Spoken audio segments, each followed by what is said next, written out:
गणपती बाप्पा मोरया, मंगलमूर्ती मोरया. बाप्पाच्या कृपेने तुमच्या सर्व इच्छा मनोकामना पूर्ण हो. ऑलराऊंडर या मराठी यूट्यूब चॅनलवर तुमचं मनापासून स्वागत आहे. बघता बघता कधी 10 दिवस झाले हे देखील कळालं नाही.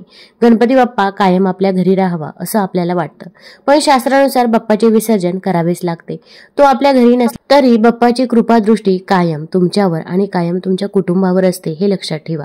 बाप्पाचे आगमन आणि प्राणप्रतिष्ठा जशी आपण थाटामाटात विधीनुसार करतो, तसेच श्री गणेशाची उत्तर पूजा, गणपती बाप्पाचे विसर्जन देखील आपण थाटामाटातच केलं पाहिजे. तसेच शुभ मुहूर्तावरती करणे याला देखील खूप महत्त्व आहे. कारण की भरपूर वेळा आपल्याला काही गोष्टी या माहीत नसतात आणि आपल्याकडून या चुका होऊन जातात. अगदी आपण जाणून बुजून तर या चुका करत नाही, पण आपल्याकडून या छोट्या छोट्या चुका झाल्यामुळे आपल्याला पूजेचे पाहिजे तसे फळ हे मिळत नाही. मग आता अनंत चतुर्दशीच्या दिवशी आपण बाप्पाचे जेव्हा विसर्जन करत असतो तेव्हा कोणत्या शुभ मुहूर्तावरती आपण विसर्जन करायचं आहे, तसेच राहू काळ हा कोणता आहे, किती तासाचा राहू काळ असणार आहे, तसेच बाप्पा समोर असणारा कलश असेल किंवा अगदी तेथील पाने असतील किंवा जी फळे असतील, तांदूळ असतील, तर या सर्व वस्तू काय करावे याबद्दलची देखील माहिती मी आज तुम्हाला या व्हिडिओमधून देणार आहे. तत्पूर्वी तुम्ही ऑलराऊंडर या मराठी यूट्यूब चॅनलमध्ये नवीन असाल तर चॅनल लाईक करा आणि सबस्क्राईब देखील करा. तसेच कमेंटमध्ये गणपती बाप्पा मोरया लिहायला विसरू नका, जेणेकरून आपल्याला देखील गणपती बाप्पाचा आशीर्वाद हा प्राप्त होईल. तसेच शेजारी नोटिफिकेशन बेल देखील प्रेस करा, जेणेकरून मी जेव्हा पण व्हिडिओ बनवेल तर तो व्हिडिओ तुम्हाला सर्वात अगोदर दिसेल. भाद्रपद शुक्ल चतुर्दशीला साजरी होणाऱ्या अनंत चतुर्दशीला भगवान विष्णूंची पूजा व उपवास देखील केला जातो. अनंत चतुर्दशीला भगवान विष्णूंच्या अनंत रूपासह शेषनागाचीही पूजा केली जाते व 14 गाठींचे अनंत सूत्र म्हणजे 14 गाठी मारलेला पवित्र धागा किंवा ज्याला काही जण कलावा देखील म्हणतात, बांधल्याने संकटे दूर होतात असं म्हटलं जातं. तसेच अनेक महिला तर आपल्या पतीसाठी खास उपवास ठेवतात. महिला त्यांचे सौभाग्य रक्षण करण्यासाठी आणि सुख समृद्धी मिळवण्यासाठी उपवास करतात. एवढंच नाही तर अनंत चतुर्दशीचे व्रत केल्याने मोक्षाचा मार्ग उघडतो असंही म्हटलं जातं. आता अनंत चतुर्दशीच्या दिवशी आपण सकाळी लवकर उठायचं आहे. अगदी तुम्ही ब्रह्ममुहूर्तावरती उठलं तरी पण चालेल. ब्रह्ममुहूर्तावरती आपण जे काही पूजा करतो, सेवा करतो, तर त्या सेवेची आपल्याला अगणित फळे मिळत असते. आता या दिवशी आपण भगवान विष्णूंची पूजा सेवा देखील करायची. अंघोळ झाल्यानंतर या दिवशी आपण शुभ्र रंगाचे वस्त्र परिधान करायचे आहे. मग तुम्ही लाल, हिरव्या किंवा पिवळ्या रंगाचे वस्त्र परिधान करू शकता. फक्त काळा रंग हा वर्ज्य करायचा आहे. कारण की भरपूर वेळा मॅचिंगच्या काळामध्ये आपण अगदी काळ्या रंगाच्या बांगड्या, काळ्या रंगाची टिकली देखील लावत असतो. पण या दिवशी असं चुकूनही करायचं नाही. कारण की जेव्हा पण एखादं शुभ कार्य असतं तेव्हा आपण काळा रंग वर्ज्य करतो. त्याचप्रमाणे या दिवशी देखील काळ्या रंगाचे वस्त्र परिधान करायचे नाही. तुम्ही शक्यतो पिवळ्या, हिरव्या किंवा लाल रंगाचे वस्त्र या दिवशी नक्कीच परिधान करू शकता. आता या दिवशी अगदी काही महिला अनंत चतुर्दशीचं व्रत देखील करतात. या दिवशी भगवान विष्णूंची देखील पूजा सेवा केली जाते. त्यामुळे या दिवशी आपण विष्णू सहस्त्रनामाचं पठण करायचं आहे. विष्णू सहस्त्रनाम पठण करणे शक्य नसेल तर मोबाईलवरती लावून द्या, श्रवण केला तरी पण चालेल. तसेच ओम नमो भगवते वासुदेवाय या मंत्राचा देखील 108 वेळा जप करायचा आहे. आणि या सेवा जेव्हा आपण करत असतो तेव्हा कलावाचा धागा हा भगवान विष्णू समोर ठेवायचा आहे. भगवान विष्णूंचा फोटो नसेल तर बाळकृष्णाची मूर्ती ही प्रत्येकाच्या घरामध्ये असते, तर बाळकृष्णाच्या मूर्तीसमोर आपण कलावाचा धागा ठेवायचा आहे. तसेच आता आपण याला 14 गाठी देखील बांधायच्या आहे आणि हा धागा आपल्या हातामध्ये बांधायचा आहे. यामुळे आपल्या आयुष्यामध्ये जी काही नकारात्मकता आहे तर ती दूर होते व आपले संरक्षण देखील होत असते आणि आपली प्रगती देखील होत असते. त्यामुळे 14 गाठीचा अनंताचा धागा या दिवशी आवर्जून बांधला जातो. आता अनंत चतुर्दशीच्या दिवशी आपण गणपती बाप्पाचं विसर्जन कसं करायचं आहे, तर सर्वात प्रथम देवघरामध्ये आपण एक दिवा प्रज्वलित करायचा आहे. आता अखंड दिवा जर तुमच्या घरामध्ये प्रज्वलित असेल तर अगदी विसर्जन झाल्यानंतर देखील आपण संध्याकाळी तो दिवा विझवायचा नाही. तो दिवा जोपर्यंत प्रज्वलित राहील तोपर्यंत तसाच प्रज्वलित राहून द्यायचा आहे. आपण आपल्या हाताने दिवा विझवायचा नाही, याची काळजी घ्यायची आहे. तसेच विसर्जन झाल्यानंतर लगेच आपण डेकोरेशन काढायची देखील घाई करायची नाही. आपण जे काही डेकोरेशन आहे व जो दिवा आहे तर तो दिवा रात्रभर आपण तसाच तिथे डेकोरेशनच्या जवळ म्हणजेच बाप्पाची मूर्ती जिथे होती तर तिथे राहून द्यायचं आहे. आणि जिथे बाप्पाची मूर्ती होती तर तिथे आपल्याला खडे ठेवायचे आहे. आता आपण जेव्हा गणपती बाप्पाचं विसर्जन करत असतो तर विसर्जन करायला गेल्यानंतर आपण तिथून नदीमधून किंवा पाण्यामधून खडे आणत असतो, तर ते खडे आपण बाप्पाची मूर्ती होती तिथे ठेवायचे आहे.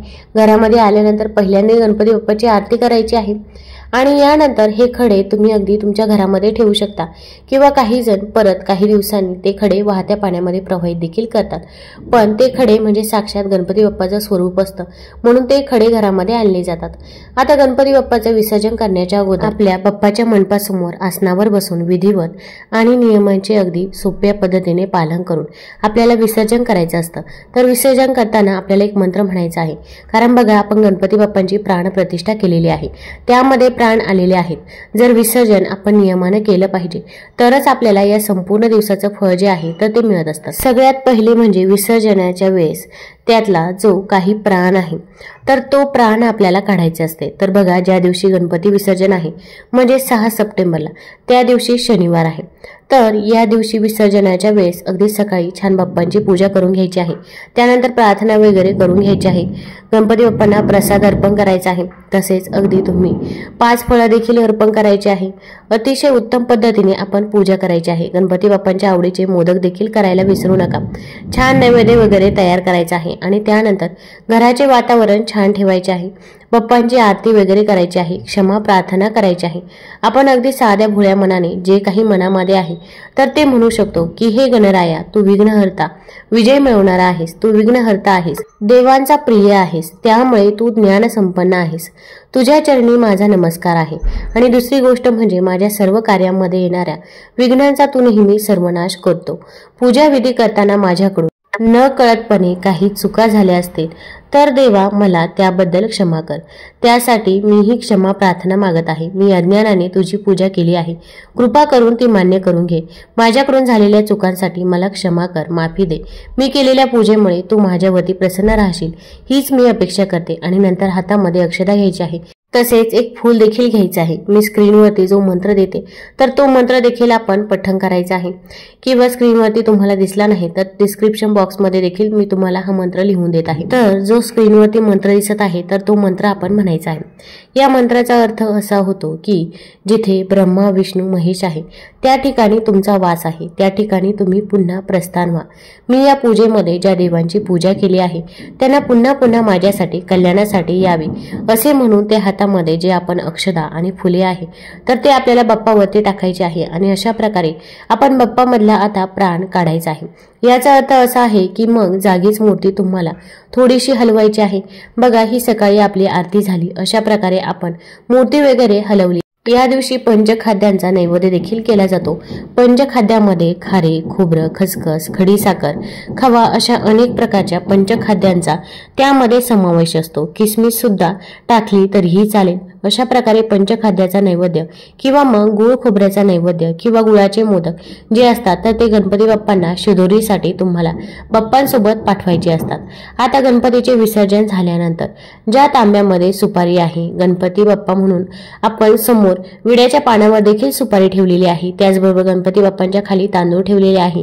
गणपतीची जी सुपारी ठेवलेली आहे, खाली तांदूळ जे ठेवलेले आहे, समई लावलेली आहे, दिवा लावलेला आहे, तेल आहे, कलश आहे, वात आहे, त्यामधील पाणी जे आहे तर ते कलशावरच आपण त्यावरती नारळ ठेवलेले आहे, त्याचबरोबर कपडा असेल, त्याचबरोबर गणपती बाप्पांना आपण जे काही साज शृंगार केलेलं साहित्य असेल, फूल असेल, त्याचबरोबर दुर्वा असेल, पानं असतील, या सर्व गोष्टींमध्ये सकारात्मक ऊर्जा ही खूप जास्त प्रमाणामध्ये समाविष्ट झालेली असते।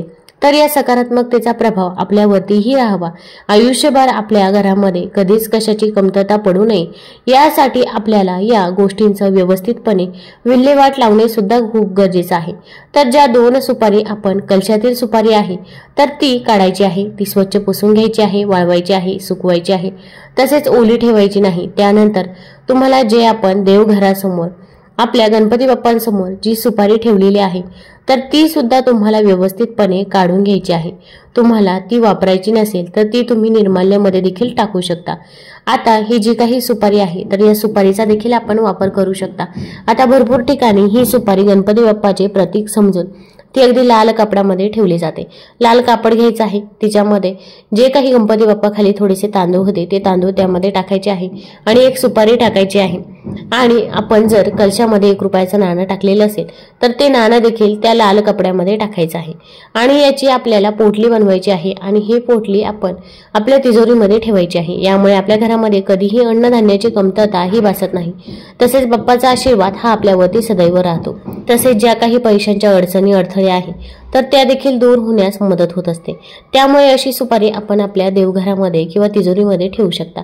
त्यानंतर कलशामधील जे काही पाणी आहे तर ते पाणी आपण घरामध्ये शिंपडायचं आहे। बेडरूम मध्ये, हॉल मध्ये, किचन मध्ये हे पाणी शिंपडावं। यामुळे घरामध्ये जी काही नकारात्मकता आहे तर ती नकारात्मकता दूर होत असते व आपल्या घरामध्ये सकारात्मक ऊर्जेचा संचार होत असतो। आता जो काही नारळ आहे तर तो नारळ काही ठिकाणी अगदी तो फोडून प्रसाद म्हणून ग्रहण करतात, तर काही जण म्हणतात नारळ हा आपल्यावरती जी काही संकट येत असते तर तो संकटे ओढून घेत असतो, त्यामुळे तो नारळ वाहत्या पाण्यामध्ये प्रवाहित केला जातो। आता जी काही 5 फळे आहेत तर ती 5 फळे देखील तुम्ही स्वतः खाऊ शकता। विड्याची पानं असतील, तसेच तांदूळ असेल तर आता हे जे काही तांदूळ आहेत तर ते तांदूळ तुम्ही वाहत्या पाण्यामध्ये प्रवाहित केले, माशांना टाकले तरी पण चालेल किंवा अगदी तुम्ही त्याचा घरामध्ये भात देखील बनवू शकता। जे काही वस्तू आपल्याला वापरता येतील तर त्या वापरायच्या आहे, म्हणजेच खाण्याचे पदार्थ असो आणि बाकीच्या वस्तू तुम्ही निर्माल्यामध्ये टाकायच्या आहे।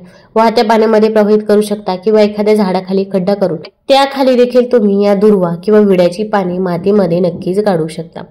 आता आपल्याला विसर्जनाचा शुभ मुहूर्त काय आहे तर ते बघूया। आता बघा, जर तुम्हाला सकाळीच विसर्जन करायचे असेल तर सकाळी तुम्ही 7:36 ते 9 वाजेपर्यंत तुम्ही सकाळी विसर्जन नक्की करू शकता। आणि जर तुम्हाला दुपारी विसर्जन करायचे असेल तर 1:55 ते 3:28 शुभ मुहूर्त आहे। मग त्या काळामध्ये तुम्ही विसर्जन करू शकता, पण जास्तही संध्याकाळी तुम्ही विसर्जन करू नका। तसेच संध्याकाळी जर विसर्जन करायचेच असेल तर त्यासाठी शुभ मुहूर्त हा संध्याकाळी 6:37 ते 8:10 तुम्ही विसर्जन केलं तरी पण चालेल। या 3 वेळा आहे, या 3 वेळेमध्ये तुम्ही नक्कीच गणपती बाप्पाचे विसर्जन या शुभ मुहूर्तावरती करू शकता।